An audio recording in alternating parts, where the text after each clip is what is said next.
Now this man, Robert Cutler, is charging that the man holding the umbrella was part of a conspiracy to kill JFK. Cutler, a Massachusetts architect and Harvard graduate, has been researching the JFK assassination for 13 years and is convinced his theory is correct. Basically, this is Cutler's theory. On a warm, sunny November day, just like this one in Dealey Plaza, a man held up an umbrella just as President Kennedy approached in his car. The man shot a dart into Kennedy's throat, the umbrella being the firing mechanism.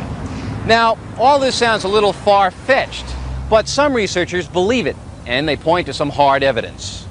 First of all, the dart, or flechette.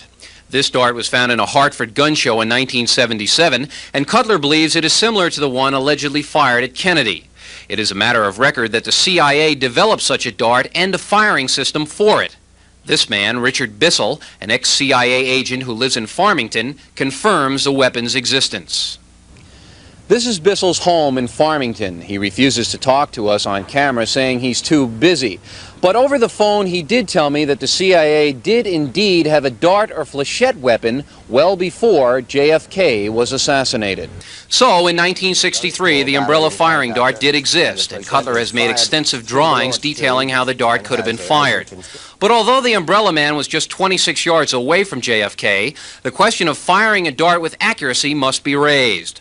Hartford assassination researcher George Michael Evica believes Cutler may be onto something and has investigated the umbrella weapon. Wouldn't it be hard to shoot a dart at a moving target from an umbrella? No, it wouldn't.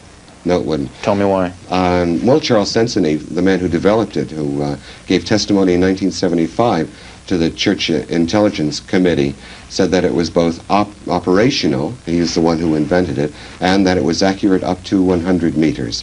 When the limousine came around the corner like this, the difference between here and where he actually fired is only 10 degrees. In other words, the target was coming directly at you. So it was really quite simple to track and then fire at the right time. And so you're convinced that the umbrella man fired a flechette like this into President Kennedy's throat? The reason I'm convinced is that this is exactly right. This 5mm diameter is just about right for the observed 3 to 7mm diameter of the actual throat wound, which is a small, round wound of entry. The doctors in Parkland said so. At first, the doctors at Parkland Hospital in Dallas did believe JFK had been shot in the front of the neck. In the handwritten autopsy released through the Freedom of Information Act, Dr. Malcolm Perry, one of the doctors on the scene in Dallas, is quoted as noting the massive wound of the head and a second puncture wound of the low anterior neck in approximately the midline. When this handwritten autopsy report was typed for official distribution, the word puncture was inexplicably taken out and the word smaller put in its place. Soon after noting the puncture wound, Dr. Perry performed a tracheotomy on JFK, thereby obliterating the original neck wound. Today, the official government line is JFK was shot only from the rear and his throat wound was an exit wound. Critics want to know what happened to the dart that allegedly hit JFK in the throat. Cutler points to this document, a receipt signed by 2 FBI agents acknowledging the acceptance of a missile removed from JFK's body. This missile receipt has been a mystery for 16 years and a prime piece of conspiracy evidence. Francis X. O'Neill is one of the FBI agents who signed for the missile. He's now retired and lives in Guilford. For the first time on television, O'Neill speaks out about the missile controversy.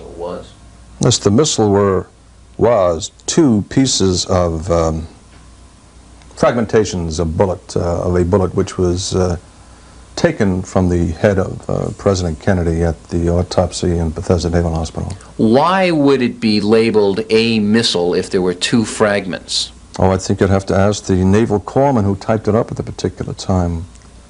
There were just 2 fragments. I accepted the package, possibly because it was just one very small package. You might have thought that there was just 1 missile there.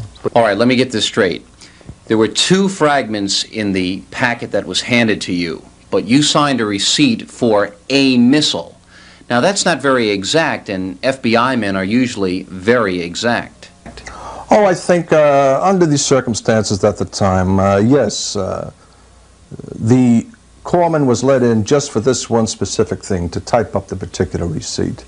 And I knew what I was getting. I was getting 2 particular fragmentations. So you think the Warren Commission really had the whole thing under control? Well, if you mean under control, did they do an exhaustive investigation? Yeah.